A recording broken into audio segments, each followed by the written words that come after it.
ఆర్థిక మంత్రి గారు నిర్మలా సీతారామన్ గారు ప్రవేశపెట్టినటువంటి బడ్జెట్ ఏదైతే ఉందో చాలా దారుణమైనటువంటి బడ్జెట్ అది.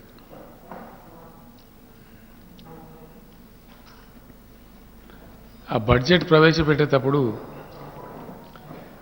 దురదృష్టం ఏంటంటే ఆమె మహాభారతంలోని శాంతి పర్వంలో ఉండేటువంటి శ్లోకాలు కోట్ చేసింది. శ్లోకం నంబర్ కూడా చెప్పింది. శాంతి పర్వంలో ఉండేటువంటి శ్లోకం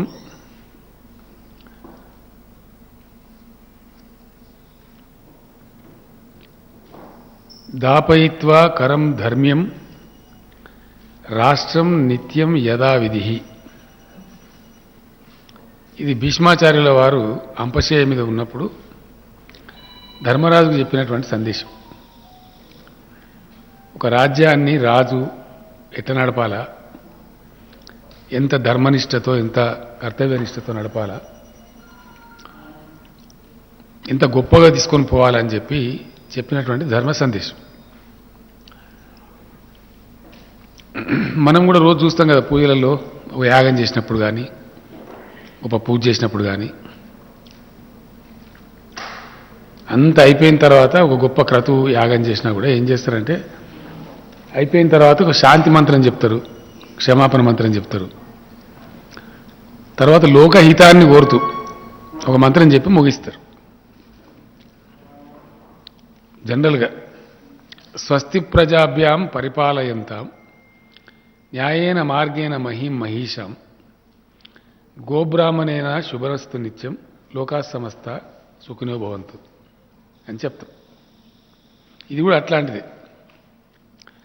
అంటే ప్రజలు అందరు బాగుండాలి, గోవులకు కూడా శుభం జరగాలి, పాడి పంటలు బాగుండాలి.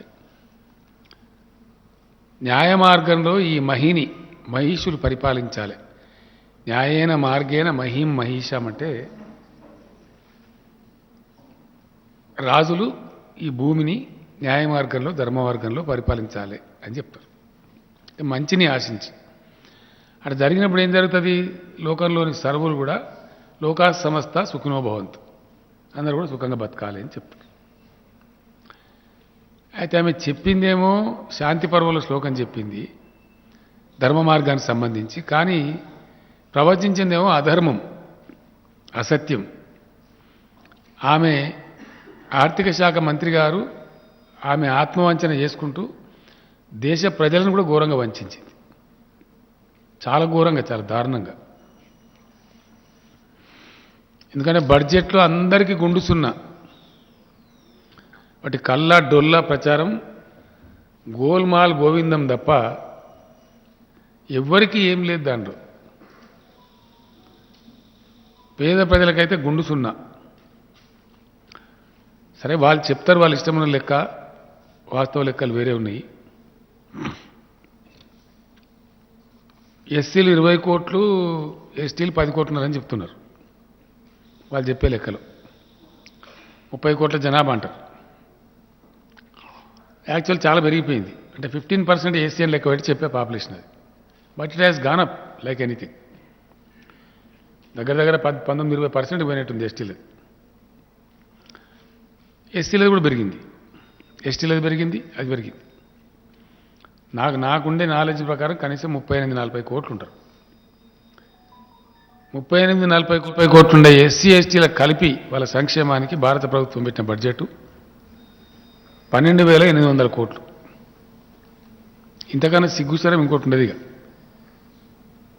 ఇంతకన్నా దుర్మార్గమైనటువంటి దళితులు గిరిజనుల సంక్షేమం పట్ల ఈ కేంద్ర ప్రభుత్వానికి ఎంత చిత్తశుద్ధి ఉంది, ఇంతకన్నా దౌర్భాగ్యం ఇంకోటి ఉండదు. తెలంగాణలో ప్రస్తుతం మన ఎస్సీ ఎస్టీ సప్లాన్, ఒక చిన్న రాష్ట్రం మనం, మన రాష్ట్రంలో ఎస్సీ ఎస్టీ సప్లాన్ అంటే మనకి దళిత బంధు వేరే, ఇక చాలా ఉంటాయి వేరే. అవి కాకుండా 33,611 కోట్లు మొత్తం దేశ దళితులకు పెట్టిన, జనాభాకు పెట్టిన డబ్బు ఒక రాష్ట్ర బడ్జెట్ కూడా సమానం కాదు.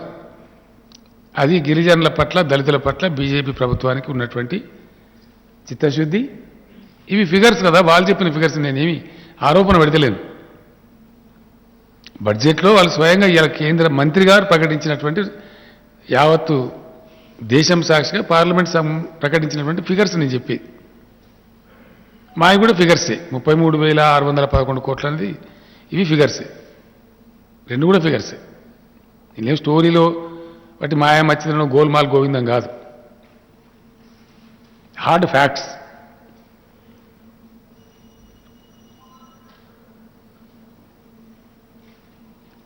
అన్ని తగ్గించండి.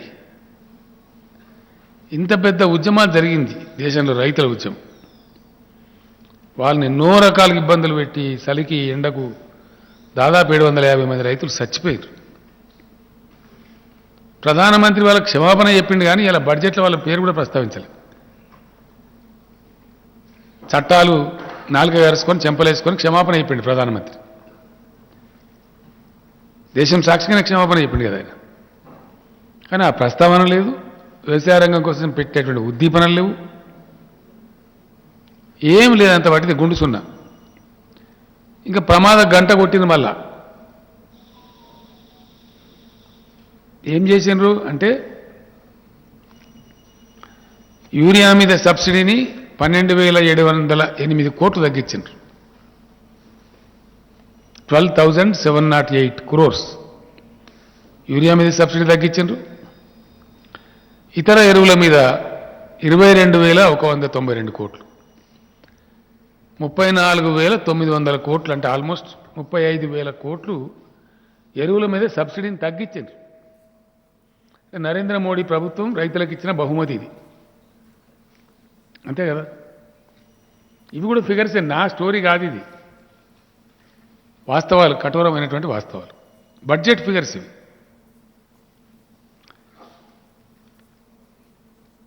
గ్రామీణ ఉపాధి, ఎంప్లాయ్మెంటు అన్ఎంప్లాయ్మెంట్ దేశంలో బాగా పెరిగిపోయింది, ఘోరంగా ఉన్నది పరిస్థితి. నేషనల్ యావరేజ్ అనేక రాష్ట్రాల కన్నా చాలా సిగ్గుచేటుగా ఉంది అని రోజు పేపర్లు, మేధావులు, ఎకానమిస్ట్స్ అంతా ఘోషిస్తున్నారు. కరోనాతో దేశం పట్టి పీడించబడుతున్నది, ప్రజలు ఉపాధులు కోల్పోతున్నారు, చాలా దయనీయమైన పరిస్థితి ఉంది. ఈ సందర్భంలో గ్రామీణ ఉపాధి హామీ పథకానికి కూడా 25,000 కోట్ల కోత పెట్టిండ్రు. 98,000 కోట్లు ఉంటే దాన్ని 73,000 కుదించారు. ఇది ఏ రకమైనటువంటి తెలివితేటలు అన్నట్టు. గ్రామీణ ప్రాంతాల్లో ఉండే పేదల పట్ల, కూలి చేసుకుని బతికే ప్రజల పట్ల, సామాన్య ప్రజల పట్ల నరేంద్ర మోదీ యొక్క ప్రభుత్వం యొక్క చిత్తశుద్ధికి ఇది నిదర్శనం. దారుణమైన విషయం ఇది. వ్యవసాయాన్ని తగ్గిస్తావు, ఎరువులకు తగ్గిస్తావు, నరేగాకు తగ్గిస్తావు, ఎరువుల మీద ధరలు పెంచుతావు, ఎస్సీ ఎస్టీలకు 40 కోట్ల జనాభా ఉంటే 12,800 కోట్లు పెడతావు. అంటే దళితులకా, గిరిజనులకా, మైనారిటీలకా, రైతులకా, ఎవరి కోసం ఉన్నట్టు ప్రభుత్వం నాకు అర్థం కాదు. అంటే చాలా ఘోరమైనటువంటి పరిస్థితులలో పోవడమే కాకుండా మళ్ళీ ఇంకోటి పెట్టిన కొండియాల. వీళ్ళకు మెంటల్ కేసు పట్టుకున్నది పవర్ రిఫార్మ్స్ అని. అసలు ఈ ప్రభుత్వానికి మెదడు లేదు, ఇప్పుడున్న కేంద్ర ప్రభుత్వానికి. వాళ్ళు అవలంబించేది very bad power policy, very bad, the worst power policy. FRBM పరిమితులు పెడితే రాష్ట్రాలకు విద్యుత్ సంస్కరణలు అమలు చేస్తే 5%, 0.5% ఇస్తామంటారు. పవిత్రమైన గంగానదిలో శవాలు తేలేటట్టు చేసింది. ఎప్పుడు తేలలే గంగానదిలో శవాలు. అంత దరిద్రం కొట్టు ప్రభుత్వం. లక్షల మంది ప్రజలకు రైలు టికెట్ కూడా ఇవ్వలే కనీసం. అంత నిర్దాక్షిణ్యంగా వ్యవహారం చేస్తే 1000 కిలోమీటర్లు నడిచి వేలాది మంది చచ్చిపోయారు. పాపం నేషనల్ హైవేల మీద చచ్చిపోయారు, పిల్లా పాపలతో చచ్చిపోయారు. అంత దరిద్రం కొట్టు ప్రభుత్వం. కరోనాలో వీళ్ళు చేసిన వ్యవహారం ఎంత దరిద్రంగా ఉందో మనందరికీ తెలుసు. దేశం ప్రపంచమంతా చూసింది. నేను ఎందుకు ఇంత ఆక్రోశపడుతున్నా, ఎందుకు ఇంత బాధపడుతున్నా అంటే మనకు కూడా మిడతలు వస్తాయని చెప్పి మనము భయపడ్డాం. మన దాకా రావు. యాక్చువల్గా రాజస్థాన్, గుజరాత్ ఆ ఇంటర్నేషనల్ బార్డర్లో సెంట్రల్ ఏషియా నుంచి వస్తాయి. Central Asia, Afghanistan, via Pakistan మన ఇండియన్ బార్డర్కి వచ్చిపోతాయి. అవి ఎప్పుడైనా కానీ మన దగ్గర దాకా రావు. కానీ పోయినసారి విచిత్రంగా అవి హర్యానాలో వచ్చి, మధ్యప్రదేశ్కి వచ్చి, మహారాష్ట్రకు వచ్చి, మన విదర్భ బార్డర్ దాకా వచ్చినాయి. మన ఛత్తీస్గఢ్ బార్డర్ దాకా వచ్చినాయి. మనకు కూడా వస్తాయని భయపడి మనం అంతా సన్నద్ధమై ఫైర్ ఇంజన్లు అవన్నీ పెట్టినాం అక్కడ. ఆ సందర్భంలో ఎంటమాలజిస్టులు వచ్చిండ్రు, సెంట్రల్ గవర్నమెంట్ వాళ్ళు, మన స్టేట్ గవర్నమెంట్ వాళ్ళు. నేను వాళ్ళకి ఏం చేసినా అంటే మనం కాపాడుకోవాలి కదా మన పంటలు, ఇప్పుడిప్పుడే మనం బాగుపడుతున్నాం తెలంగాణ అని, మీరు పోయి బార్డర్ మీదే ఉండరు నాయన అని చెప్పి వాళ్ళకు హెలికాప్టర్ స్పెషల్గా ఇచ్చి మన ఎన్టీపీసీలో సింగరేణి కాలేజ్ గెస్ట్ హౌస్ సూట్లు ఏర్పాటు చేసి వాళ్ళకి భోజనాలు ఏర్పాటు చేసి, ఆదిలాబాద్ బార్డర్ అక్కడ దగ్గర అవుతుంది కదా మహారాష్ట్ర బార్డర్, అక్కడనే పెట్టి వాళ్ళకి చాలా అన్ని వసతులు మంచిగా ఏర్పాటు చేసి వాళ్ళని చాలా గౌరవంగా చూసుకొని పెట్టినాం. సరే వాటిని వాళ్ళే చంపేసిండ్రు. ఎవరు మహారాష్ట్ర, ఛత్తీస్గఢ్, మధ్యప్రదేశ్ వాళ్ళే చంపేసిండ్రు. అదృష్టం కొద్దీ మనకు రాలేదు, మనం బచాయించిన ఆ ప్రమాదం నుంచి. తర్వాత వాడిని ఇక్కడికి వచ్చారు. ఒక రివ్యూ మీటింగ్ జరుగుతుంది. నేను అమాయకంగా, నాకు తెలియదు, ఎందుకంటే నాకు ఆ విషయంలో నాకు పరిజ్ఞానం లేదు. లేక నేను అడిగిన, ఇంత సాంకేతిక యుగము, ఇంత శాస్త్ర పరిజ్ఞానం వచ్చింది ప్రపంచానికి, వీటిని నిర్మూలించవచ్చు కదా, ఈ మిడతల బాధ లేకుండా ప్రపంచానికి చేయొచ్చు కదా అంటే, చేయలేం సార్ అన్నారు వాళ్ళు. ఎవరు? ఆ ఎంటమాలజిస్టులు. ఎందుకు చేయలేరు అంటే వాళ్ళు ఏం చెప్పినంటే, సార్ మానవ జాతితో పాటు ఇవన్నీ ఉంటాయి, ఇప్పటికి ఉన్న పరిజ్ఞానం మేరకు, మనుషులకు అందినటువంటి విజ్ఞానం మేరకు, శాస్త్ర పరిశోధనలు తేల్చినటువంటి ఫలితాల మేరకు ఇప్పటికి అర్థమైంది ఏంటి అంటే, humans came to the globe 4 lakh years ago. 4 లక్షల ఏళ్ల క్రితం మనుషులు వచ్చిరని చెప్తారు. కానీ ఈ కరోనా లాంటి, మిడతల లాంటి, ఇంకా అనేక స్వైన్ ఫ్లూ లాంటి అనేక వైరస్లు, లక్షలాది వైరస్లు 8 లక్షల సంవత్సరాల ముందే వచ్చినాయి సార్. మనుషుల కంటే 4 లక్షల సంవత్సరాల ముందు వచ్చినాయి. వచ్చేవి నిక్షిప్తమై ఉన్నాయి. వాటికి ఎప్పుడెప్పుడైతే వ్యతిరేకమైనటువంటి పరిస్థితులు వస్తాయో అవి విజృంభిస్తాయి, మనుషుల్ని బాధ పెడతాయి, చంపేస్తాయి అని చెప్పిండు ఆయన. మరి ఏం చేయాలని అడిగినాడు. నువ్వేదో నేను ఒక్క మిడతల గురించి అడిగితే నన్ను భయపెట్టివి ఏమయ్యా, నాకు అర్థం కాదు.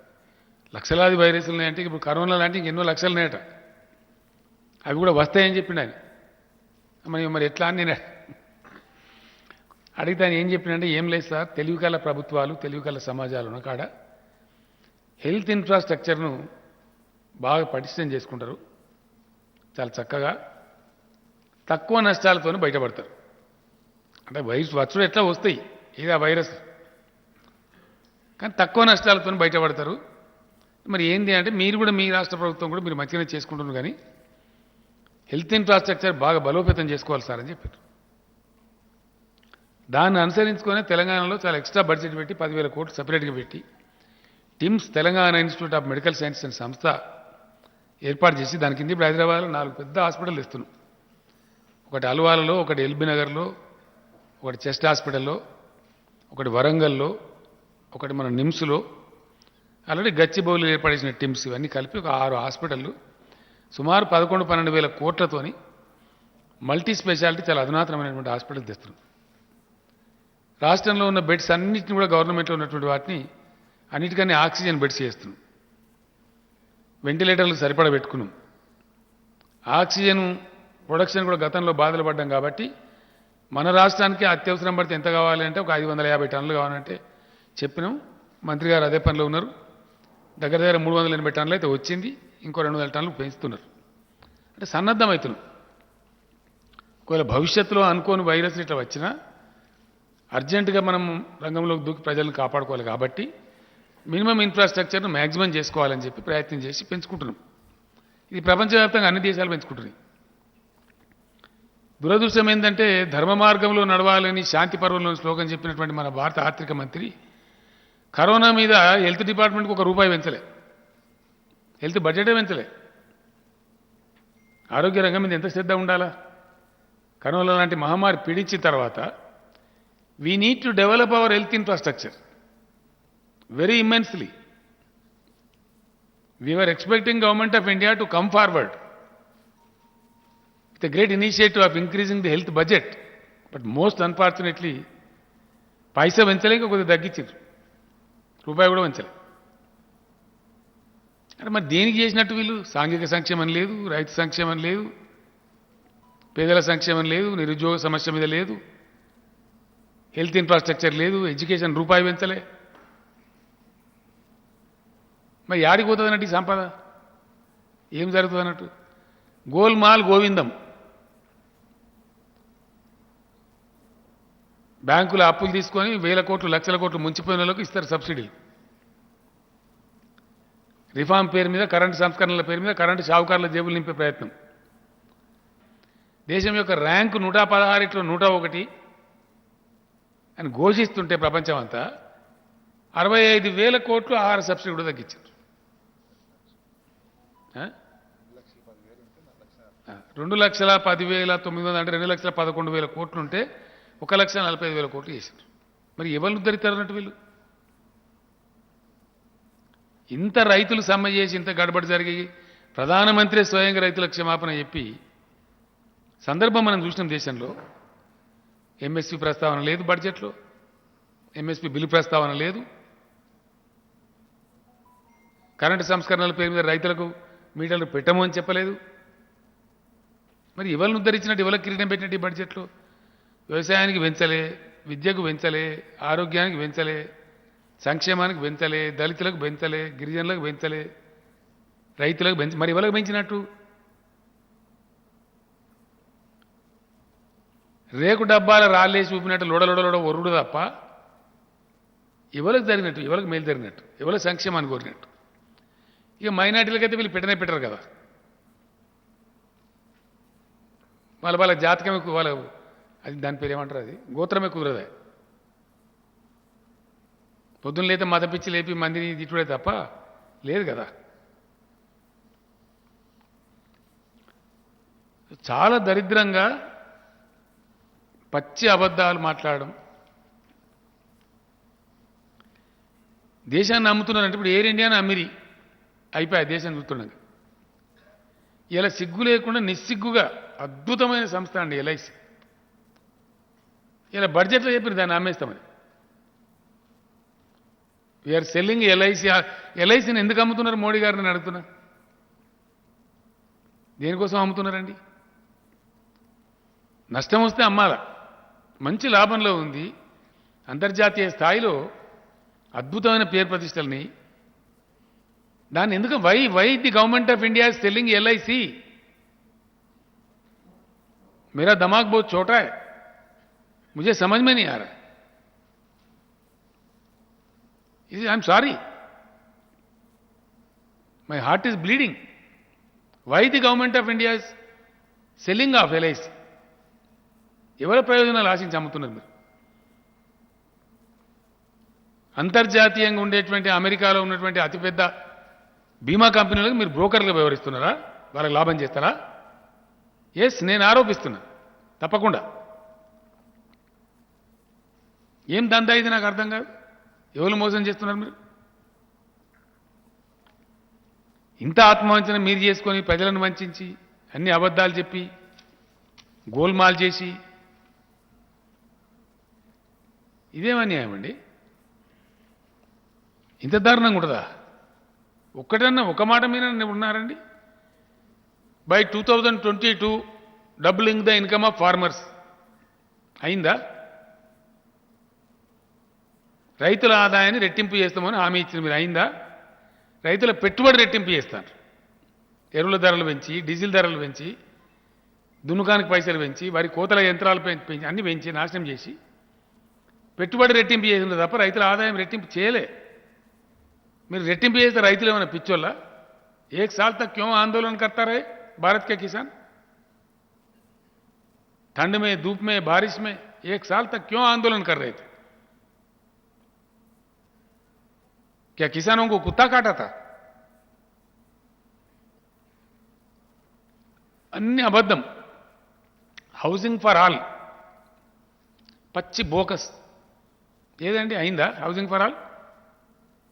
బై 22 హౌసింగ్ ఫర్ ఆల్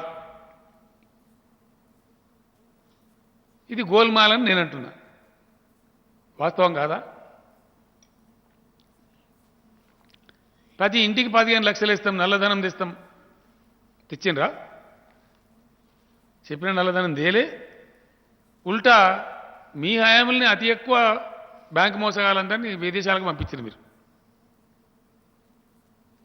వాళ్ళ పేర్లు ఏంటంటే ఉన్నాయి అన్ని, నీరవ్ మోదీ, మన్ను మోదీ, ఎవడో షోక్సీ బీక్సే, ఆ పేపర్లలో వస్తాయి. ఆ విజయ్ మాల్యా ఇంకెవడో ఉన్నాడు. గజ దొంగలు, బ్యాంకు దోపిడిగాళ్ళు, బ్యాంకులను ముంచిన వాళ్ళందరూ మీ హయాంలో వేరే దేశంలో పోయి మంచిగా హ్యాపీగా ఎంజాయ్ చేస్తున్నారు. బ్లాక్ మనీ వాళ్ళందరినీ బయటికి పంపిన గనులు మీరు బ్లాక్ మనీ తేలే. 15 రూపాయలు కూడా వనికి ఇయ్యలే. 15 లక్షలు ఇస్తామని పచ్చబద్దాలు చెప్పారు. మీరే కదా చెప్పిన 15 లక్షలు ఇస్తామని, మేము చెప్పలే కదా.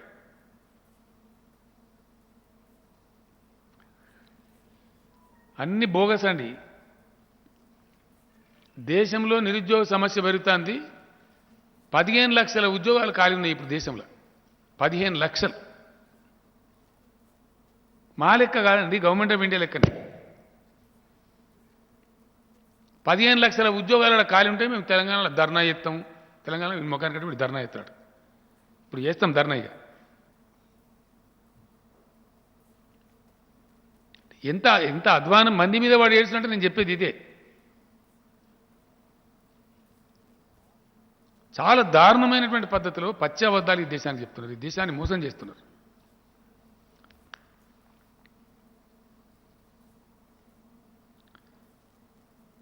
చాలా బాధాకరం ఏంటంటే, చాలా దుఃఖకరం ఏంటంటే,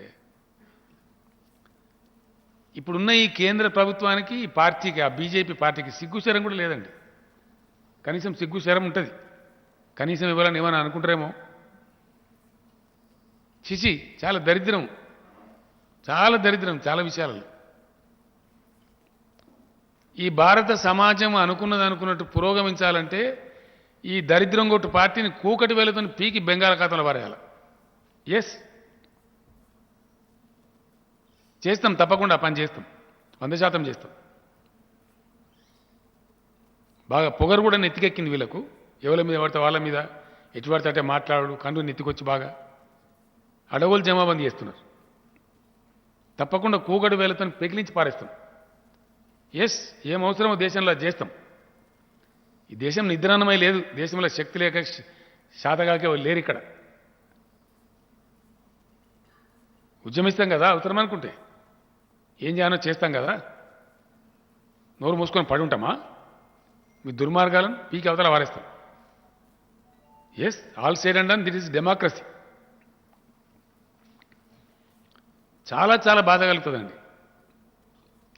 ఎంత కురుసబుద్ధున్న ప్రధానమంత్రి ఉండే దేశంలో అంటే చాలా very short sighted prime minister. నేను బాధతో చెప్తున్న ఈ మాట. భారతదేశంలో పరిశ్రమలు పెరిగినాయి, వేల కోట్ల రూపాయలు, లక్షల కోట్ల రూపాయల పెట్టుబడులు వస్తున్నాయి, మంచి వచ్చాడను. తెలివిగల రాష్ట్రాల కాడ ఇంకా ఎక్కువ వస్తున్నాయి. సాఫ్ట్వేర్ ఇండస్ట్రీ పెరుగుతూ ఉంది, ఐటీ పెరుగుతూ ఉంది, మంచి పాలసీల కాడ అద్భుతమైన పెట్టుబడులు వస్తున్నాయి. ప్రపంచవ్యాప్తంగా ఏమైపోయిందంటే ఈ సంస్థల మధ్య, ఈ సంస్థలలో పనిచేసేటువంటి అత్యధిక పెట్టుబడిదారుల మధ్య గొడవలు జరుగుతాయి అప్పుడప్పుడు. కోర్టులలో పరిష్కారాలు కావాలంటే చాలా సమయం పడుతుంది. దానికి ఏం చెప్పింది ప్రపంచం మొత్తం, ఆధునిక ప్రపంచం అవలంబిస్తున్న పద్ధతి ఏంది? ఆల్టర్నేటివ్ డిస్ప్యూట్ రిజల్యూషన్ మెకానిజం అంటారు దాన్ని. కోర్టు బయట పంచాయతీలు తెంపుకున్నాడు. కోర్టులలోని సంవత్సరాలు, దశాబ్దాలు వెయిట్ చేయడం కాకుండా ఆల్టర్నేటివ్ డిస్ప్యూట్ రిజల్యూషన్ మెకానిజం అని అంటారు దాన్ని. యావత్ ప్రపంచం అవలంబిస్తుంది అది. దాని నుంచి పుట్టుకొచ్చిందే మన Lokayukta. Out of the court అక్కడ పరిష్కారం చేసుకుంటారు.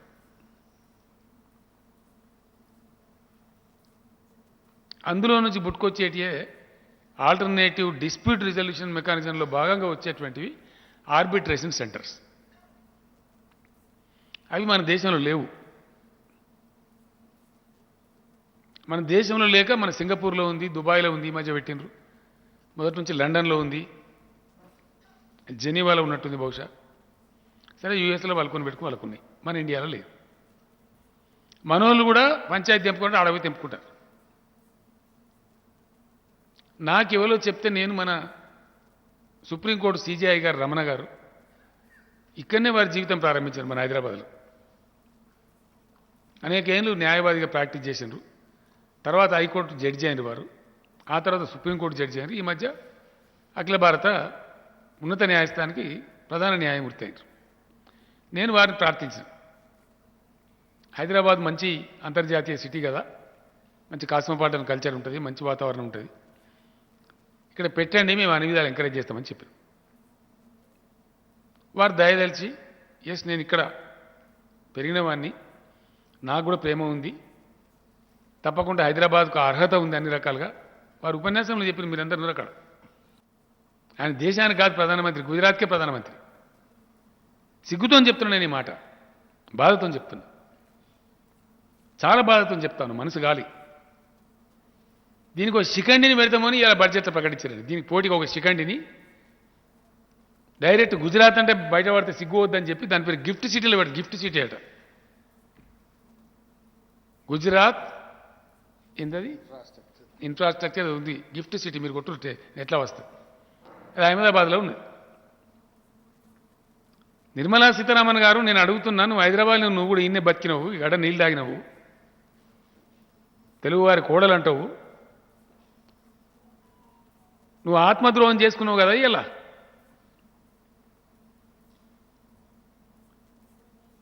మన హైదరాబాద్ యొక్క ఇంటర్నేషనల్ ఆర్బిట్రేషన్ సెంటర్కు శిఖండిని తెచ్చిపెట్టింది ఇలా మోడీ గారు అహ్మదాబాద్లో. శాంతి పర్వం శ్లోకం చెప్పినవే, నీ ఆత్మ ఘోషించలేదా? ధర్మం గురించి చెప్తూ ఇంత అధర్మమా? హైదరాబాద్ యువకులారా, హైదరాబాద్ మేధావులారా, ఆలోచన చేయాలి మీరుగా. ఈ బీజేపీ నీతి ఏంది? ఇంత సిగ్గుమాలిన ప్రభుత్వం. మిమ్మల్ని కూడా కోరుతున్నాను నేను, జర్నలిస్ట్ మిత్రులను, దయచేసి ఇది అన్యాయం కాదండి. కేంద్ర ప్రభుత్వం మ్యాగ్నానిమిటీ ఉంటే, ఆర్థిక శాఖ మంత్రికి మ్యాగ్నానిమిటీ ఉంటే హైదరాబాద్ సెంటర్ను పొగిడి ఉండాలి, తెలంగాణ ప్రభుత్వాన్ని అభినందించి ఉండాలి. మన దేశంలో ఇంతకుముందు లేకుండే తెలంగాణ ప్రభుత్వం మంచిగా ముందుకు వచ్చి వాళ్ళు ఇన్ని కోట్లు ఖర్చు పెట్టి ఇన్ని వసతులు చేసి ఆ ఇంటర్నేషనల్ ఆర్బిట్రేషన్ సెంటర్ పెట్టినరు. ఇక 100 కోట్లు హైదరాబాద్కి ఇస్తున్నాము, ఇంకోటి గుజరాత్లో కూడా పెడతామని చెప్తే గమ్మత్ ఉంటుండే, కానీ దీన్ని శిఖండిని పెడుతున్నాము అని చెప్తారు ఇలా. ఇంతకన్నా దిక్కుమని సిగ్గుచేటు ఇంకోటి ఉంటుందండి? దయచేసి హైదరాబాద్ మిత్రులుగా, హైదరాబాద్ జర్నలిస్టులుగా, తెలంగాణ బిడ్డలుగా మీరు కూడా ఆలోచించాలని నేను కోరుతా ఉన్నా. ఎంత బాధ కలుగుతుందండి? ఇది కేంద్ర ప్రభుత్వం వ్యవహరించే తీరు ఇదేనా? ఇంత కురుస ప్రధానమంత్రి ఈ దేశానికి, ఇంత షార్ట్ సైటెడ్నెస్సా? ఇదా పద్ధతి? చాలా చాలా బాధపడుతున్నాం, చాలా సిగ్గుపడుతున్నాం. ఇటువంటి నీచమైనటువంటి, సంకుచితమైనటువంటి, కురుసబుద్ధులున్నటువంటి కేంద్రాన్ని కలిగి ఉన్నందుకు చాలా బాధపడుతున్నాం. పెద్ద జోక్ అండి ఇంకోటి ఇలా బడ్జెట్లో, నదుల అనుసంధానం. It's big joke, joke of the millennium.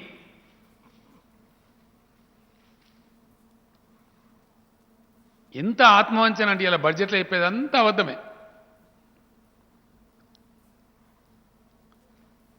Crypto currency మీద 30% పన్ను వసూలు చేస్తాం. తలా తోక ఉందేమన్నా? మైండ్ ఉందా అసలు కేంద్ర ప్రభుత్వానికి? క్రిప్టో కరెన్సీ మీరు ఒప్పుకున్నారా?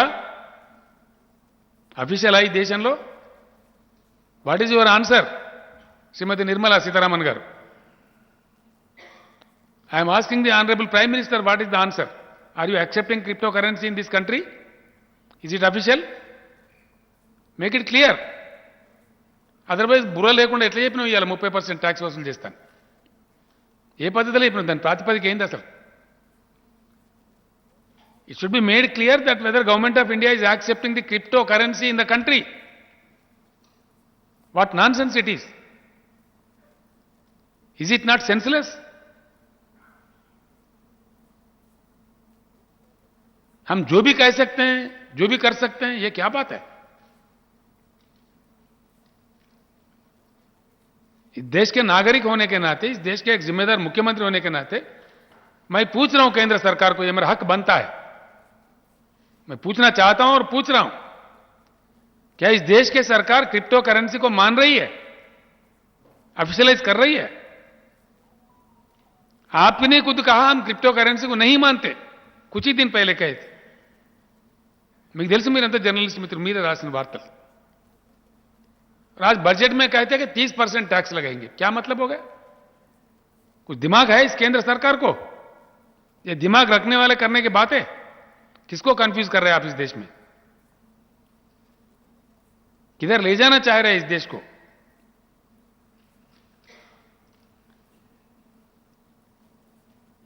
నదుల అనుసంధానం సిగ్గుచేటు, ప్రభుత్వం సిగ్గుపడాల।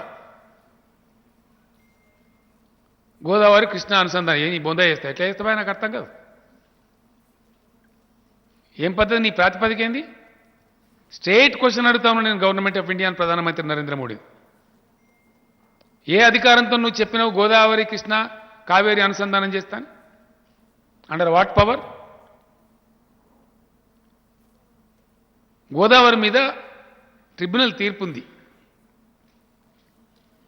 ఆ తీర్పు ప్రకారంగా ఒకసారి తెలుగు రాష్ట్రాలలోకి ఎంటర్ అయిన గోదావరి, అంటే ప్రస్తుతం తెలంగాణ ఆంధ్రప్రదేశ్, ఇక్కడ ఎంటర్ అయిన గోదావరిలో వచ్చే ప్రతి డ్రాప్ మీద అధికారం తెలుగు రాష్ట్రాలకే ఉంటుందని ట్రిబ్యునల్ తీర్పు ఉంది। గోదావరి బచావో ట్రిబ్యునల్ తీర్పు। వాటర్ ట్రిబ్యునల్ తీర్పు అంటే సుప్రీంకోర్టు జడ్జిమెంట్కు సమానం, దాన్ని ఉల్లంఘించడానికి అధికారం ఎవరికి లేదు।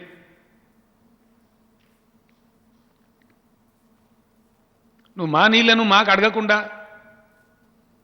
సుప్రీంకోర్టు జడ్జిమెంట్కు సమానమైనటువంటి ట్రిబ్యునల్ తీర్పు ద్వారా గోదావరిలో ఉన్న జలాలన్నీ తెలుగు రాష్ట్రాలకు సంక్రమించిన తర్వాత నువ్వు వంచబోయి కావేరీ నదిలో ఎట్లా కలుపుతావు? ఏ అధికారంతో కలుపుతావు? ఏ చట్టం ప్రకారం కలుపుతావు? ఇది జోక్ కాదా? ఇది సెన్స్లెస్ కాదా? తెలివి తక్కువ కాదా? రెండవది, ఎట్లా కలపాలంటే నదిలో ఉంటే ఇయ్యాలి, నిజమే, కరువున కాడ ఇయ్యాల్సిందే। మిగులు జలాలు ఉంటాయి కదా, ఇయ్యాలి, బేసిన అవసరాలు తీరినాక ఇయ్యాలి కదా। ఒకవేళ నిజమే అనుకుందాం, గోదావరిలో నీళ్ళు ఉన్నాయనుకుందాం దబ్బా నువ్వు అన్నట్టు ఉంటే, మరి తెలంగాణ పంపించిన ప్రతిపాదనలు ముడి కింద పెట్టుకుని ఎందుకు కూర్చున్నావు? ఎందుకు పర్మిషన్లు ఇస్తలేవు? స్టేట్ క్వశ్చన్ ఇది। ఏమైనా లాజిక్ ఉందా? తెలంగాణ నుంచి వచ్చిన ప్రతిపాదనలు నేను స్వయంగా పోయి చెప్పొచ్చిన, నేను లెటర్ ఇచ్చిన, 5 నెలలు అవుతున్నది, క్లియరెన్స్ ఏమైంది మాకు? నీళ్ళు ఉండనే ఉండి మరి ఏం బాధ ఉన్నది నీకు? అంటే ఏమనుకోవాలి? దేశాన్ని ఇంత గోల్మాలా మీరు దింపేది? అన్ని ఇచ్చినాం, ఎవ్రీథింగ్, డిపిఆర్లు, పీపీఆర్లు, ఎన్విరాన్మెంటల్ క్లియరెన్స్, వాని బొందామని బోకే, ఏమేమి కావాలో అవన్నీ ఇచ్చినాం। ఇవాళ పెట్టుకొని పంటడాట కావేరి గలుపుతాడు ఈ మొగోడు। ఇంత మోసమా? ఎవరిని గోల్ చేయడానికి, ఎవరిని మోసం చేయడానికి? మరి మా ఇష్టం ఉన్న అబద్ధాలు చెప్తాం, మా ఇష్టం ఉన్నది ఏది పడితే నోట్లకి ఏది వస్తే చెప్తాం, ఎవరిని పడితే ఏది పడితే దిగుతాం।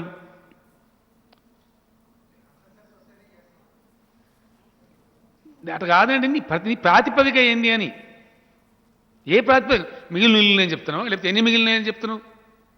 ఇన్ని నీళ్ళు ఉన్నాయని చెప్తున్నావు? తెలంగాణ ఆంధ్ర అవసరాలను తీరిపోయినాయా? ఇక మొత్తం ఇచ్చినావా? ఇయ్యంగా మిగిలినాయా? ఏ ప్రాతిపదిక? అంటే నేను చెప్తా కాబట్టి నా ఇష్టమా? నేను రేకు డబ్బాల రాళ్ళేసి ఊపినట్టు లొడలొడ ఊపినట్టు ఎందుకంటే నువ్వు ఇందుకే ఒక బాధ్యత గల కేంద్ర ప్రభుత్వం ఏదైనా చేస్తామంటే ఎట్లా చేస్తామో చెప్పాలా, ప్రాతిపదిక ఏందో చెప్పాలా। కన్సెన్స్ తీసుకోకుండా బడ్జెట్ ప్రసంగం ఎట్లా చెప్తామండి?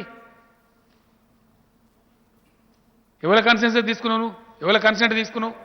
మాతో మాట్లాడినావా, సంప్రదించినావా? అండర్ వాటర్ అథారిటీ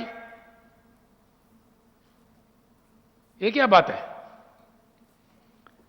పచ్చి అబద్ధాలండి నేను చెప్పేది। ఎందుకోసం చెప్తున్నా ఈ మాట అంటే బాధతో చెప్తున్నాను। తెలివైన దేశాలు 100 కిలోమీటర్లు, 1000 కిలోమీటర్లు తీసుకుపోయి ఇస్తా ఉన్నారు నీళ్ళు। ఏసి ఇలా మేం తెచ్చినాం, 100 కిలోమీటర్ల దూరం, 100 మీటర్ల ఎత్తుకు తెచ్చిస్తాం నీళ్ళు మేము ఇవాళ। కొత్త రాష్ట్రం అయినప్పటికీ మీరు ఏకాని ఇయ్యకున్నా మీ కోఆపరేషన్ జీరో ఉన్నా మేము తెచ్చిన ఇవాళ నీళ్ళు ఇస్తాను ఇక్కడ ప్రాక్టికల్గా. మేము పండించిన పంట కొనే ముఖం లేదు మీ తెలివికి, సిగ్గు కూడా లేదు. అంత బ్రహ్మాండంగా ఇస్తాను నీళ్ళు మేము, మీకు తెలివి లేదు. ఇవాళ నీతి ఆయోగ్ మీటింగ్లో చెప్పిన నేను యాజ్ ఎ సీఎం, ఈ దేశంలో నీళ్ల కరువు ఉండటానికి వీలే లేదు. ప్రకృతి ఇచ్చిన సంపద ఉండంగా దాన్ని వాడే మీ యొక్క తెలివి లేని మీ అవివేక పరిపాలన కాదా? ఏం ఆన్సర్ చెప్తారు మీరు దీనికి? కమాన్ answer. I'm asking the minister Jal Shakti and honourable prime minister of India, is it not a fact that 65,000 TMC of water is available in the country? Is it a fact or not? These figures are given by Central Water Commission of India. These are not KCR's figures.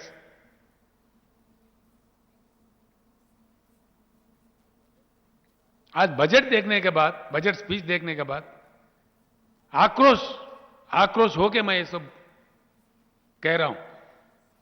बहुत दुख हुआ मुझे, क्योंकि इस देश के हम भी हिस्सा है, हम भी नागरिक है देश के. ఇక్కడ ఏముందండి? ఎన్నోసార్లు చెప్పినాం, వందల సార్లు చెప్పినాం, ప్రోగ్రెసింగ్ స్టేట్స్ను ప్రోగ్రెస్ కానియండి, అద్భుతమైన పరుగులు తీసేటువంటి రాష్ట్రాల కాళ్ళ కట్టెలు పెట్టకండి.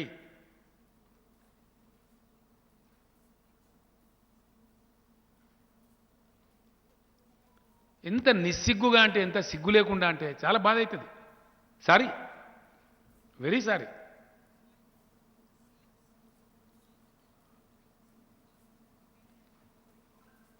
ఇంత సిగ్గుమాలిన పార్టీ, ఇంత సిగ్గుమాలిన ప్రపంచం, ఇంత దుర్మార్గమైన ప్రభుత్వం నేను చూడలేదండి ఇదివరకు ఇండియాలో. Sorry, very sorry. I'm telling with this pain.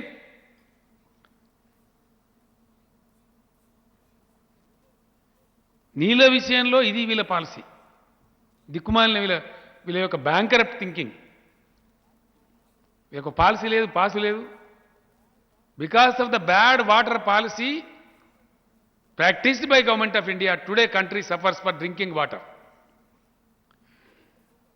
ఇంకో పెద్ద బోగస్ వీళ్ళు ప్రకటించేది, దేశాన్ని గోల్మాల్ చేసేది. సిగ్గుపడాల. జల్ శక్తి మిషన్ అట, బొంద మిషన్ లేదనా పాసు లేదు, అంత బోకస్. నేను చెప్తున్నా కానీ డబ్బాల రాళ్ళేసి లొడలొడ ఊపినట్టు తప్ప జల్ శక్తి మిషన్ ఎంత పెట్టినవరా అంటే 60,000 కోట్లట ఈయన తెలివికి. దాంతో మొత్తం జల్ శక్తి అట, అది మిషని. తెలంగాణ ఎంతనైనా నాకు అర్థంగా 4 కోట్ల జనాభా, మనం నిన్నయాలి. అది కూడా 4 కోట్ల జనాభాకు మిషన్ భగీరథ పెడితేనే 40,000 కోట్లు ఖర్చు అయింది. ఒక తెలంగాణ రాష్ట్రానికి 4 కోట్ల జనాభా 140 కోట్ల కట ఈ మొగోడు 60,000 కోట్లతో జలశక్తి మిషన్ అటది. అది మిషని మేము నమ్మాలి, అడంబడాలి దేశం. ఇంత మోసమా? దీనికి ఇంకా మహాభారతం శాంతి పర్వంలో పద్యాలు చెప్పుడు, శ్లోకాలు చెప్పుడు, సిగ్గు లేకుండా. ఎంత ఆత్మవంచనండి!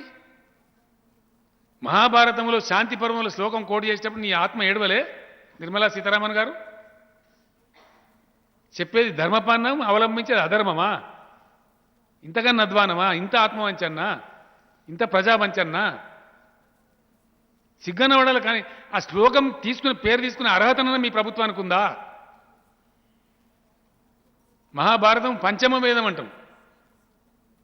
భారతీయ సంస్కృతిలో భాగంగా మనకు 4 వేదాలని, మహాభారతాన్ని మహాగ్రంథంగా పంచమ వేదం కింద పరిగణిస్తుంది ఈ దేశం. అంత గొప్ప సంస్కారం ఉన్న దేశం.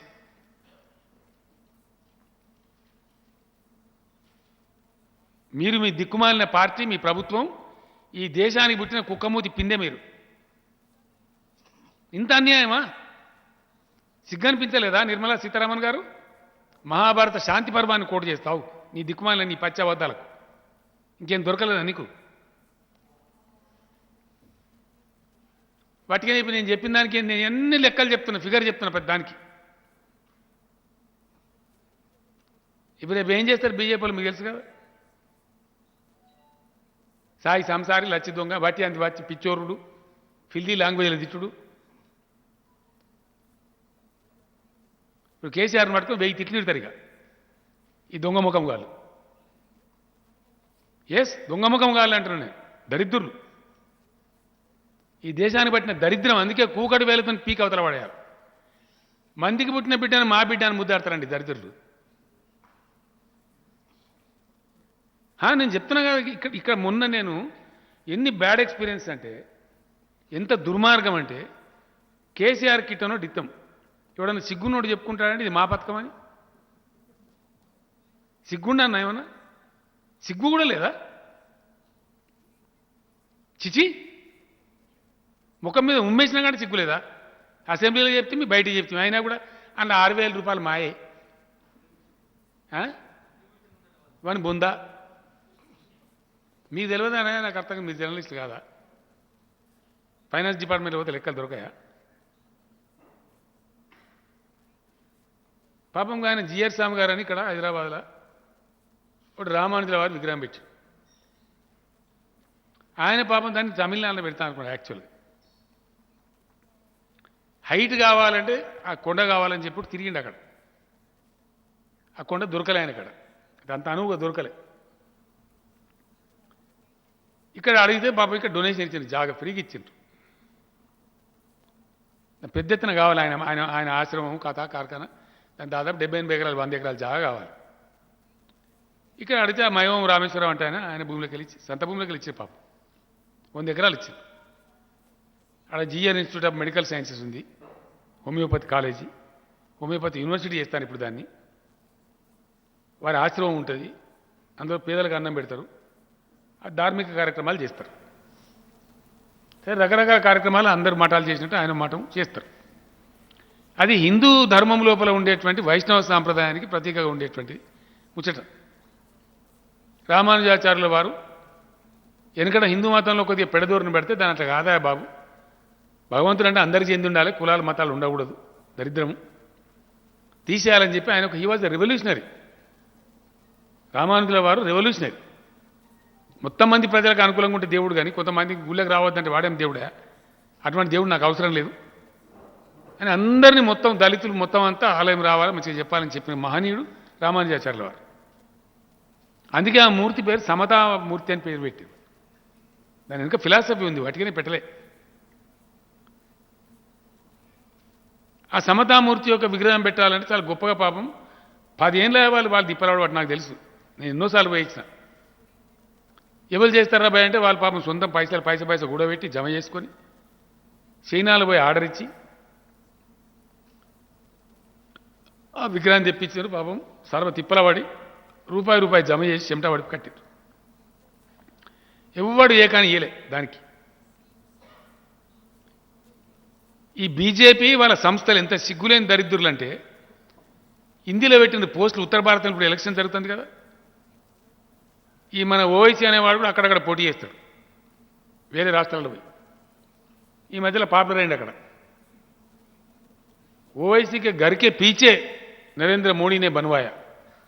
ఇక మే great pilgrimage centre, great devotional centre వాళ్ళు తయారు చేశారు. నేను పోతే వాళ్ళు మొత్తుకుంటారు నాతో, ఏ క్యా హై సాబ్ మోడీజీ బన్వారే బోలే, మోడీకి మాలూమ్ తక్ నహీ హై పెంచుదాం బనారే బోలే. ఇంతకన్నా బేషరం ముచ్చట ఉంటుందని నాకు అర్థం కాదు. నేను ఎందుకు చెప్పినా మందికి పుట్టిన బిడ్డను మా బిడ్డను ముద్దాడతారంటే, ఇంకోటి ఏంటంటే సిగ్గుశరం లేకుండా మాట్లాడతారండి. సిగ్గుశరం అని ఉంటుంది మనుషుల కొద్దిగా పౌరుషం ఉంటుంది, రేషం ఉంటుంది. 100 సార్లు అసెంబ్లీలో చెప్తే, నేను పత్రికా విలేకరులు ఇదే హాల్లో కూడా చెప్తే మీకు ముందటనే. మీకు విషయం చెప్తే మీరు ఆశ్చర్యపడతారండి. సిగ్గుశరం లేదు అని ఎందుకంటున్నాను నేను అంటాను. ఇంత ఆక్రోశం ఎందుకు చెప్పాల్సి వస్తుంది? అంత నిర్లజ్జగా, అంత సిగ్గుశరం లేకుండా వాళ్ళు వ్యవహారం చేస్తున్నారు కాబట్టి చెప్పాల్సి వస్తుంది. ప్రజలకు తెలవాలి, వాస్తవాలు తెలవాలి, యువకులకు తెలవాలి. ఎందువల్ల? కేంద్ర ప్రభుత్వం నుంచి తెలంగాణకు వచ్చేది గుండు సున్నా, ఏమీ రాదు. మన దగ్గర నుంచి పోతే కేంద్రం బతుకుతాంది, మన సొమ్ముల మీద వాళ్ళు సోకుపడతారు. భారతదేశాన్ని సాధేటటువంటి 5-6 రాష్ట్రాలలో తెలంగాణ ఒకటి. ఇది ఎన్నోసార్లు చెప్పినాం. మన దగ్గరికి వెళ్ళి పోయేది 50-60 వేల కోట్లు, మనకు వచ్చేది 20-22 వేల కోట్లు. అది కూడా మన హక్కు, అది సెంట్రల్ డెవల్యూషన్. అది ఓంగా వచ్చేది ఒకటి ఏం వస్తుంది కేంద్రం నుంచి? 2-3 స్కీములని గంతే, ఎడ్యుకేషన్లో, హెల్త్లో, దాని నేషనల్ రూరల్ హెల్త్ మిషన్ అని, గ్రాంట్స్ అనేవి పడైతే కేంద్రం నిర్వహించే శాఖల ద్వారా ఇండియా మొత్తంలో ఖర్చు పెడతారు, అలా మన దగ్గర కూడా ఖర్చు పెడతారు. దానిలో మొత్తం ఈ రోజు వరకు వచ్చింది 42 వేల కోట్లండి. తెలంగాణ రాష్ట్రం ఏర్పడ్డ నుంచి ఇయ్యాలటి వరకు నరేంద్ర మోడీ గవర్నమెంటు, నేనే ముఖ్యమంత్రిడా ఆనాటి చిన్నటి దాకా నేను కూడా పైసా లెక్క ఉన్నది. Yes, as a chief minister I'm telling officially what all has come in the all 8 years centrally sponsored schemes అంటారు. అంటే సెంట్రల్ గవర్నమెంట్ శాఖల ద్వారా పెట్టే ఖర్చు అన్నట్టు 42 వేల కోట్లు. 8 ఏళ్లలో వచ్చింది. మనం 10 లక్షల కోట్లు ఖర్చు పెట్టుకున్నాం. అందులో ఒక రైతు బందే మొన్న 50,600 కోట్లు ఇచ్చినాం. స్టార్ట్ చేసిన 4 ఏళ్లలో 50,600 crores ఒక రైతు బంధు కింద ఖర్చు పెట్టింది తెలంగాణ. అంటే మన ఒక్క స్కీమ్కి సమానం కాదు. 8 ఏళ్ల నుంచి కేంద్రం నుంచి వచ్చింది. ఇది రాయాలి మీరు దయచేసి. 8 సంవత్సరాలలో కేంద్ర ప్రభుత్వ పథకాల ద్వారా మనకు వచ్చింది ఒక్క రైతు బంధుకు ఈక్వల్ కాదు. ఇక్కడున్న బీజేపీ సిగ్గుదప్పి, ఇంకా ఎంత సిగ్గుదప్పి మాట్లాడతారంటే, కేంద్రం ఇచ్చిన డబ్బులు డైవర్ట్ నీ బొంద నువ్వు ఇచ్చినా డైవర్ట్ చేసి ఏవి డబ్బులు అయినా దాన్ని మేము రిపీటెడ్గా చెప్తూనే ఉంటాం, అంటూనే ఉంటాం. మీకు సిగ్గులేనట్ట కదా, ఇంత నిర్లజ్జగా, ఇంత అరటి పండు ఒలిచినట్టు ఇంత మీ బండారం బయట పెడుతుంటే కూడా మేము అట్నే మాట్లాడతాం. అంటే మీరు సిగ్గులేని దరిద్రులు అని అంటాం. ఎందుకనమండి? ఎందుకు అనకూడదు? పచ్చి అబద్ధాలు చెప్పే మోసగాళ్ళు అని అంటాం. 100%. అని మీ తప్పులు మంది మీద పెట్టడానికి దేశంలో 15 లక్షల ఖాళీలు ఉంటాయి కేంద్ర ప్రభుత్వ సంస్థలలో, కేంద్ర ప్రభుత్వ ఉద్యోగాలలో. మేమిటి ధర్నా చేస్తామని మాట్లాడతాడు. మేము ఆల్రెడీ 1,35,000 ఇచ్చినాం. ఇంకో 40,000, 50,000 రేపు ప్రకటించబోతా ఉన్నాం.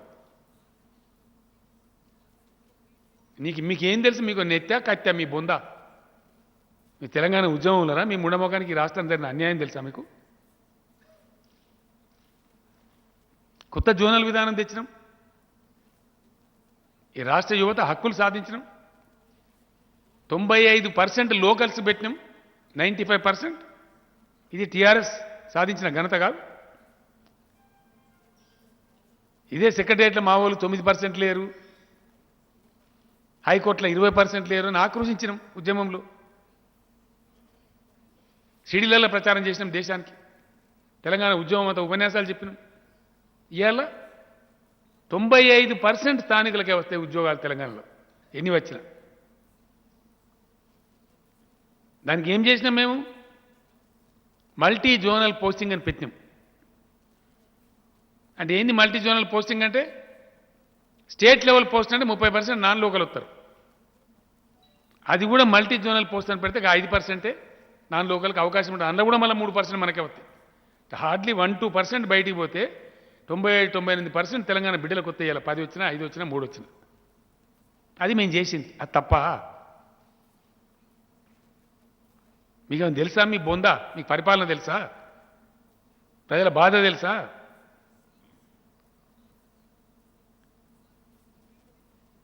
సిగ్గు తప్పి తెలివి లేకుండా 317 జీవో, నీ ముండ జీవో, ఎంత గొప్ప జీవో అది. నాకు అర్థంగా నీకు తెలివి ఉంది ఏమన్నా? ఎంత ఈక్వలైజ్ చేస్తుంది? ఎవరో కొంతమంది స్వార్థపరులైన ఉద్యోగులు వాళ్ళ స్వార్థం కోసం మేము ఈయన్నే ఉంటాము, కరీంనగర్లోనే ఉంటాము, నిజామాబాద్లోనే ఉంటాము, వరంగల్నే ఉంటాము. ఏమైతే తెలుసా దాంతో జరిగేది? మేము స్పౌస్ ఆప్షన్ పెట్టి యాడికి పెడతావు? హైదరాబాద్లోనే ఉంటాము. ఏమైందండి? వరంగల్ జిల్లా 5 జిల్లాలు అయింది, మహబూబ్నగర్ జిల్లా 5 జిల్లాలు అయింది, నిజామాబాద్ జిల్లా 2 జిల్లాలు అయింది. ఇప్పుడు ఏమైతే తెలుసా? వీళ్ళు దేని ప్రాతినిధ్యం వహిస్తున్నారో తెలుసా? యువకులు ఈ 317 జీవో అని మాట్లాడటం లాగు వాళ్ళకొట్టాలని యువకులకు చెప్తా ఉన్నా. ఎందువల్ల? వాళ్ళు చెప్పేదాన్ని అనుసరిస్తే ఏమవుతుందో తెలుసా మీకు? రేపు రాబోయే 40-50 వేల ఖాళీలలో 4 ఖాళీలు కూడా రావు. వరంగల్ రావు, సిద్దిపేట రావు, కరీంనగర్లో రావు, నిజామాబాద్లో రావు. ఎస్, రేపు పొద్దున ఏ జిల్లాకు ఆ జిల్లాలోనే వస్తాయి. పోలీసు ఉద్యోగాలు కానీ, డిస్టిక్ క్యాడర్లో ఉండే ఉద్యోగాలు అన్నీ కూడా, ఉపాధ్యాయ పోస్టులు కానీ, ఇంకోటి కానీ డిస్టిక్ క్యాడర్ అది. మొత్తం మీరు వరంగల్నే వస్తే వరంగల్లో నిరుద్యోగికి వరంగల్ ఉద్యోగం రావద్దా? ఇప్పుడున్న కరీంనగర్ జిల్లాలో నిరుద్యోగ యువకుని కరీంనగర్లో ఉద్యోగం రావద్దా రేపు? అంతా మీరే నిండిపోతే. ఇంకా రేపు కరీంనగర్లోనికి మంతెన్లో రాదు, వరంగల్లో ఉన్నోనికి భూపాలపల్లి రాదు, భూపాలపల్లిలోనికే వస్తుంది భూపాలపల్లె. ఎందుకంటే మారుమూల ప్రాంతాలలో 35 ఏళ్ళ నుంచి నేను ఉన్నానండి ప్రజాప్రతినిధిగా. ప్రతిసారి అసెంబ్లీలో గొడవ. ఒక 20 నియోజకవర్గాల ఎమ్మెల్యేలు ఉంటారు పాపం, ఊకే ఎడుతున్నాడు. నారాయణఖేడు, గద్వాల, ములుగు, భూపాలపల్లి. అది ఎప్పుడు సార్ మా దగ్గర ఉద్యోగులు రారు, జైన్ గారు ఎప్పుడు ఏడ్చుడేవాడు. అన్ని ఖాళీలు ఉంటాయి. మరి అక్కడున్న ప్రజలకు వికాసం రావద్దా? ఎందుకు చేసినాం 33 జిల్లాలు? ఎందుకు జోన్లు చేసినాం? ఎక్కడ ఉన్న వాళ్ళకి అక్కడనే ఉపాధి అవకాశం రావాలి, అందరి పరిపాలన అందాలి, అందరి ప్రజలు బాగుపడాలి, అందరి పిల్లలకు చదువు రావాలి, అందరి ప్రజలకు సంక్షేమం అందాలని కదా కొత్త జిల్లాలు చేసుకున్నది. ముద్దు పెట్టుకోవడానికి చేసుకున్నాం. అలా ఎంతమంది అండి? ఇంకా సిగ్గుచేట ఏం తెలుసా? నిన్ననే ఇచ్చిన హరీష్ రావు కాగితాల నుంచి మొత్తం ట్రాన్స్ఫర్లు ఎఫెక్ట్ అయినాయి. ఈ మల్టీ జోనలు, జిల్లా కేడర్ అంతా కలిసి ఎంత? రెండు కలిసి 50,000 చిల్లర ట్రాన్స్ఫర్లు. ఇక్కడి నుంచి అక్కడికి, అక్కడి నుంచి ఇక్కడికి అయినాయి 50,000 చిల్లరనే అయినాయి. కరెక్ట్ ఫిగర్ మీకు పోయే లోపల ఇస్తాను, తెప్పి హరీష్ చీఫ్ సెక్రటరీకి ఫోన్ చేయి. అలా జైన్ కానోడు అంటే పాతోడు అబ్స్కాండింగ్ అయినోడు, కొత్తగా జాయిన్ అవ్వడు కాదు. అందరు జాయిన్ అయిపోయారు ఎక్కడో అక్కడ. జైన్ కానోడు 50 మంది. ఎంతమంది? 57 మంది జైన్ కాలే. ఓన్లీ 57, 58,000. దాన్ని పట్టుకొని వీడు ఉద్యమం అట, బుడముడ ఉద్యమం. ఇది ఆ ఉద్యమం? మీ తెలివి ఇదేనా? రేపు కరీంనగర్ జిల్లాలోనికి ఉద్యోగం వద్దా? రేపు ఖాళీలు నోటిఫై చేస్తే సిద్దిపేట జిల్లా వరకు వద్దా? వరంగల్ టౌన్ ఉన్న జిల్లా వరకు, హనుమకొండ జిల్లా వరకు వద్దా? ఖాళీలు రావద్దా? వాళ్ళకి అవకాశాలు రావద్దా? పాపం ఆడ లేరా నిరుద్యోగ యువకులు? ఇగో ఇంత దిక్కుమాలినతనంగా, ఇంత దరిద్రంగా, మీకు తెలివి లేక, అసలు వీళ్ళకి చదువు శాస్త్రం అని వస్తే నాకైతే అర్థం కాదు. మీకు బాధ్యత ఉందా? సామాజిక బాధ్యత ఉందా? ఇగో ఈ విధంగా చాలా చాలా దరిద్రంగా ఉంది. ఇది జరుగుతున్న కథ. అన్ని అబద్ధాలు భారత ప్రధానమంత్రి, భారత ప్రభుత్వం ఈ దేశానికి చెప్పేది. ఇది అసలు కథ. ఇప్పుడు నేను చెప్పేది, ఇప్పుడు చెప్పింది చిన్నది. మీరు పరిశాన్ అవుతుంది కదా. అసలు కథ ఏంది అంటే, ఈ దేశాన్ని పరిపాలిస్తున్న ప్రభుత్వం చెత్త ప్రభుత్వము, పనికి మాలిన ప్రభుత్వము. నేను ఈ దేశ ప్రజానీకానికి, ఈ దేశ యువతకు ముఖ్యంగా నేను పిలిపిస్తా ఉన్నా. ఈ దేశం మీది, రేపటి భవిష్యత్తు మీది. దీన్ని కాపాడుకునే బాధ్యత మీది. ఇప్పుడున్న ప్రభుత్వం అబద్ధం చెప్తూ, అబద్ధాలలో బతుకుతూ, మతపిచ్చి లేపుతూ, the present government is spoiling the echo of the nation. I am alleging, ये मेरा आरोप है भारत सरकार के ऊपर। आप देश को विभाजन करके धर्म के नाम पे इस देश का वातावरण को आप प्रदूषण से भर दे रहे, बिल्कुल गलत है. రేపు చెప్తాం కదా లెక్క మాత్రమే, బడ్జెట్ పెట్టినప్పుడు చెప్పమా ఈ లెక్క అంతా. పైసా లెక్క ఉంటుంది కదా, ఏ పద్దు కింద ఎంత వచ్చింది, ఏం వచ్చింది అంతా ఆడిట్ అవుతుంది కదా. స్టోరీలు చెప్పలేం కదా. 30,000 కోట్ల అదనపు రాబడి ఈసారి వస్తూ ఉంది. దీని మీద మళ్ళా గ్రోత్ వస్తే నెక్స్ట్ ఇయర్ మళ్ళా పెరుగుతుంది. ఎందువల్ల వస్తుందండి? హైదరాబాద్ ఎక్కువ బాగుంది, హైదరాబాద్ కల్చర్ బాగుంది, హైదరాబాద్లో అఫెక్షనేట్ సొసైటీ ఉంది. తెలంగాణలో లా అండ్ ఆర్డర్ బాగుంది. తెలంగాణలో 24 గంటల కరెంటు దొరుకుతుంది. తెలంగాణలో పరిశుభ్రమైనటువంటి మంచినీళ్ళు దొరుకుతాయి. తెలంగాణలో అనుకూల వాతావరణం ఉంది. 8 ఏళ్ల నుంచి ఇక్కడ ఉన్న ప్రభుత్వం కడుపు కట్టుకొని నోరు కట్టుకొని అవినీతి రహితంగా అవినీతి జరగనీయకుండా కాపలా కాసి మంచి మంచి సంస్కరణలు తెచ్చి గతంలో లేనటువంటి అనేక కార్యక్రమాలు గొప్ప కార్యక్రమాలు తెచ్చి ఒక ఎకో నిర్మాణం చేసింది. It is because of the eco built by the government of Telangana. Today Telangana is receiving, Telangana is attracting investments, which is not a joke. ఇది వాస్తవం కాదా? దీని మీద మేము కుక్కలు ఉన్నట్టు వరుతాం, మీరు అవినీతి చేసినారని అంటాము. అంటే మీరు మురిగే కుక్కలు అని మేము అంటాం. తప్పేందండి? ఈ ఇకో వటికిన నిర్మాణమైన అది కోట్ల రూపాయలు లక్షల రూపాయలు లంచాలు ఇచ్చేటువంటి బిల్డింగ్ పర్మతులు ఇలా TS be pass online apply చేస్తే ఆన్లైన్ పర్మిషన్ వస్తూ ఉంది. టీఎస్ ఐపాస్ ఆన్లైన్ అప్లై చేస్తే ఆన్లైన్ పర్మిషన్ వస్తూ ఉంది. దానికి చట్టం చేసినాం. 15 రోజుల్లో పర్మిషన్ రాకపోతే 16వ రోజు డీమ్డ్ అని చెప్పినాం.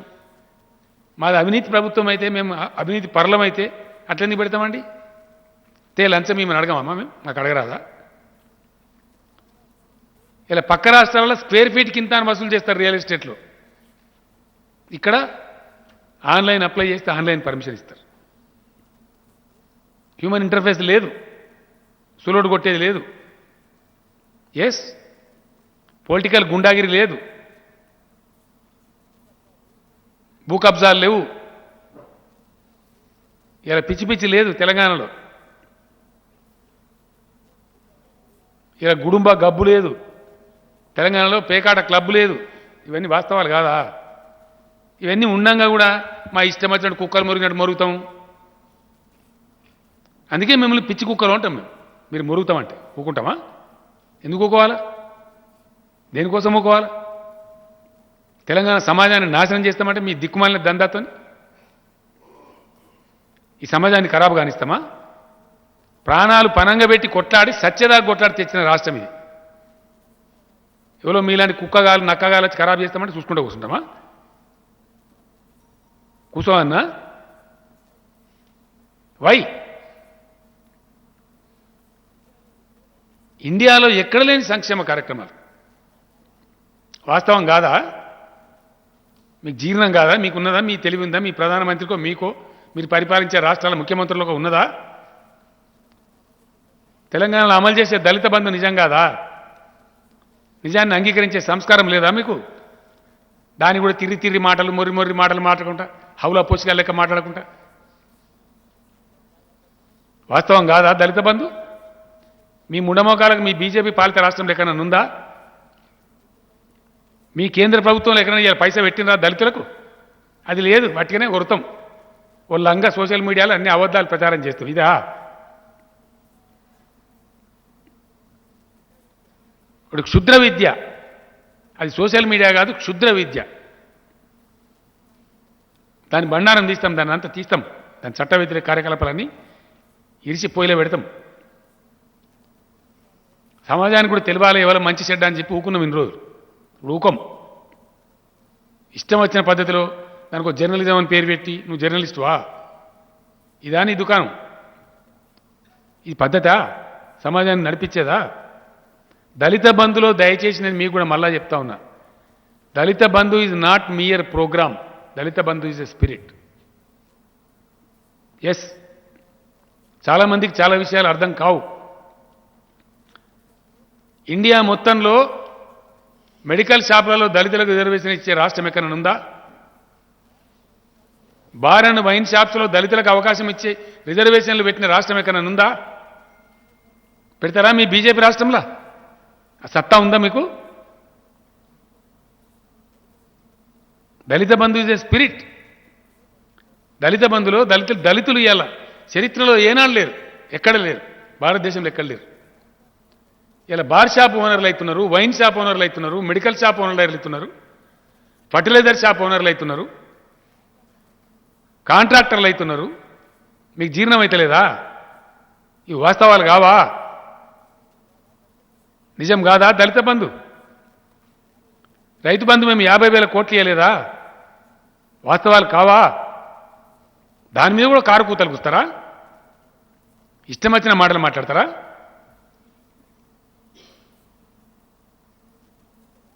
ఇవన్నీ ఉండగా వాస్తవ 24 గంటలు అద్భుతమైన నాణ్యమైన కరెంట్ ఇచ్చే రాష్ట్రం ఇండియాలో ఇంకోటి ఉందా? తెలంగాణ తప్ప. Is there any single state other than Telangana? ఏ రాష్ట్రం నుంచి మనం విడిపడ్డామో ఆంధ్రప్రదేశ్ అక్కడ ఇస్తున్నారు అయ్యాల 24 గంటల కరెంట్ ఇయరే. అదే ఆంధ్ర వాళ్ళు మనల్ని ఎక్కిల్ చేసిండ్రే ఆ రోజు. ఇలా వాళ్ళ పర్ క్యాపిటా అయింది, మన పర్ క్యాపిటా అయింది. కనబడతలేదా కళ్ళకి ఇవన్నీ చూసుకుంటూ? వాస్తవాలు ఈ విధంగా ఉంటే ఓ క్షుద్ర రాజకీయం, క్షుద్ర విద్య పెట్టి మీ ఇష్టం వచ్చిన సొల్లు పురాణం సోషల్ మీడియా పేరిట దానిలో కుమ్మరిస్తూ ఉంటే మేము చూసుకుంటే మౌనంగా ఉండన్నా?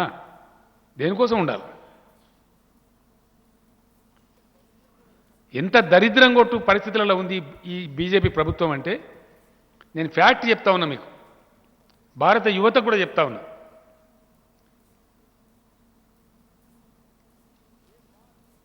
एक बात भारत के युवा के लिए सोचना बहुत आवश्यक है.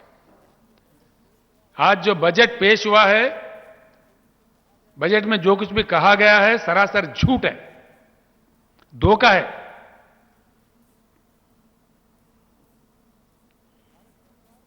भारत सरकार जो दलितों के लिए, जो गिरिजन के लिए, आदिवासी के लिए जो बजट रखा है,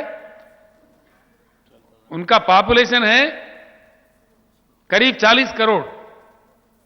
उसके लिए बजट रखा है 12,800 करोड़. ये दलित का सरकार है? ये ट्राइबल का सरकार है? ये दलित द्रोही है, गिरिजन द्रोही है, ट्राइबल द्रोही है. 75 साल की आजादी के बाद पीने का पानी का किल्लत है, खेती के लिए पानी नहीं मिलता है. क्या हमारे देश में पानी की उपलब्धि नहीं है? पानी की उपलब्धि है. सेंट्रल वाटर कमीशन के हिसाब के मुताबिक 65,000 टीएमसी पानी की उपलब्धि है. क्यों यूज नहीं कर रहे? देश में जो पॉलिसी इंप्लीमेंट किया जा रहा है पानी का, वो बहुत बैड पॉलिसी है, इसको बदलना चाहिए.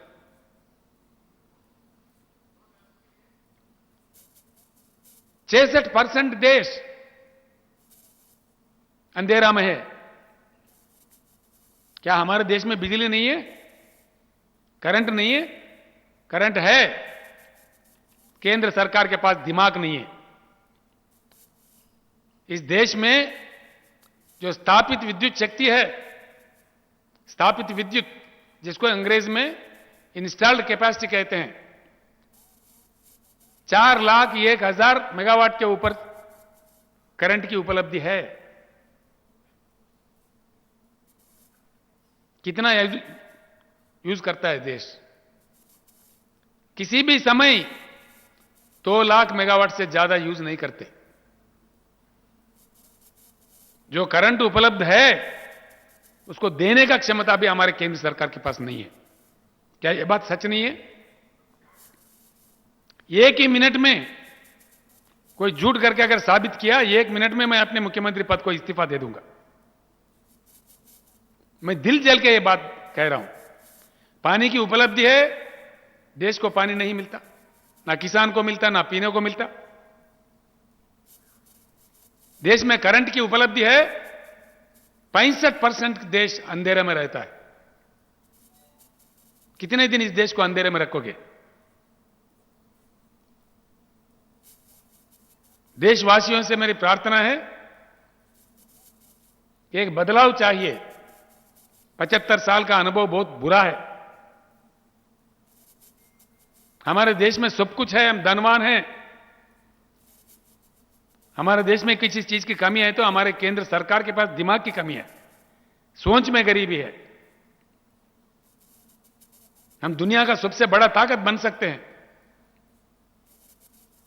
यह हमारा बदनसीबी है कि जो केंद्र में हमारे पास काम कर रहे हैं सरकारें, जो कांग्रेस और भाजपा दोनों भी फ्लॉप है, इसलिए हमारा ये हालत है। ये बेरोजगारी, ये पावर्टी, ये गरीबी, इनके बदौलत है। ये खाली बोलते हैं, करते कुछ नहीं है, झूठ बोलते हैं, बहलाते हैं। धर्म के नाम बोलो, कुछ और बोलो, बहकाओ। जब भी चुनाव आता है देश में, धर्म के नाम पे लोगों को लड़ाओ, देश को विभाजन करो। क्या इससे देश आगे बढ़ेगा? इससे देश का विकास होगा? नहीं, बिल्कुल नहीं। इस देश में बहुत बड़ा परिवर्तन की जरूरत है। देशवासियों से मेरा प्रार्थना है, कुछ ही दिनों में हम शुरू करेंगे, जरूर शुरू करेंगे। हम चुप नहीं बैठेंगे। जम के हम आंदोलनकारिणी है, लड़ने वाले सिपाही है। जब तेलंगाना के लिए जरूरत था, हमने लड़ा। हमारे जान तक का परवाह नहीं करके हमने लड़ा। तेलंगाना का हालत भी यही हालत था। उन दिनों मैं कहता था, जब तेलंगाना आंदोलन चलाता था, तो मैं कहता था तेलंगाना बनेगा, 2 साल के अंदर जगमगाता तेलंगाना। और आज पूरे देश के सामने 24 घंटा करंट हर सेक्टर को देने वाला एकलौता राज्य हिंदुस्तान में तेलंगाना है, और तेलंगाना जगमगाता तेलंगाना है। एक नया दौर, नया शुरू करना चाहिए इस देश में, नया क्रांति आना चाहिए। किस शक्ल में आएगा आज मैं नहीं जानता। मैं बातचीत कर रहा हूं लोगों से। हिंदुस्तान के जनता को जागना है, हिंदुस्तान के जनता को एकत्रित होना है, हिंदुस्तान के युवा को एकत्रित होना है। हम सब जाग के एक उज्जवल हिंदुस्तान हम बना सकते हैं। इन बनावटी बातों से, इन मजहबी धर्म की बातों से, दंगे फसाद फैलाने वालों से 1-2 दिन की हमें खुशी मिल सकता है, लेकिन हमारे समस्याओं का परिष्कार नहीं, देश के विकास नहीं। तो इस देश को आगे ले जाने के लिए आज के बजट देखने के बाद मेरा दिल जल के मैं ये बातें कह रहा हूं। महाभारत के शांति पर्व का श्लोक पढ़ाया था। आज हमारे माननीय फाइनेंस मिनिस्टर ने धर्म की बात कहते हुए उन्होंने अधर्म बता दिया, सत्य को छुपा दिया, असत्य को देश के सामने पेश किया। तो इसीलिए मैं देशवासियों को भी प्रणाम करके अपील करता हूं, एक बहुत बड़ी क्रांति की इस देश में जरूरत है, बहुत बड़ी परिवर्तन की जरूरत है। इस माहौल को बदलना चाहिए। जिन चीजों का उपलब्धियां हैं, जो भगवान ने या नेचर ने हमको दिया है, उसको पूरी तरह से इस्तेमाल करना चाहिए। आगे चलकर मैं बताता हूं, देश के लिए हम काम करने के लिए निकल रहे हैं। हां, बिल्कुल काम करेंगे, इसमें कोई शक नहीं है। कोई किसी ने टेका नहीं लिया है देश के लिए। देश का हर देशवासी काम कर सकता है देश के लिए। तो इसीलिए I appeal to the people of India, after seeing the budget of today, I am totally upset. The false propaganda which has been propagated through the dais of the parliament is totally wrong. Totally wrong. The government of India has no respect for the farmers, no respect for the poor. They are least interested for the welfare of the poor of the country. The budget what they have proposed for the SC, STs of this nation is only 12,800 crores, whereas the population of SC, STs in India is about 40 crores. Is it enough for the welfare of the SC and ST? Government of India has very badly neglected the poorer sections of the country, the farmers of the country. Government of India has never bothered to increase the health budget in spite of coronavirus, the havoc played by corona. The entire world has awakened, but not Government of India. Let us not keep mum. Let us not maintain silence. There is a need for a qualitative change in the nation. 75 valuable years have gone. It's very high time now. I appeal to the youth of this country. This is your country. Future is yours. Please awaken. Please know the reality. Rise and fight for your own future.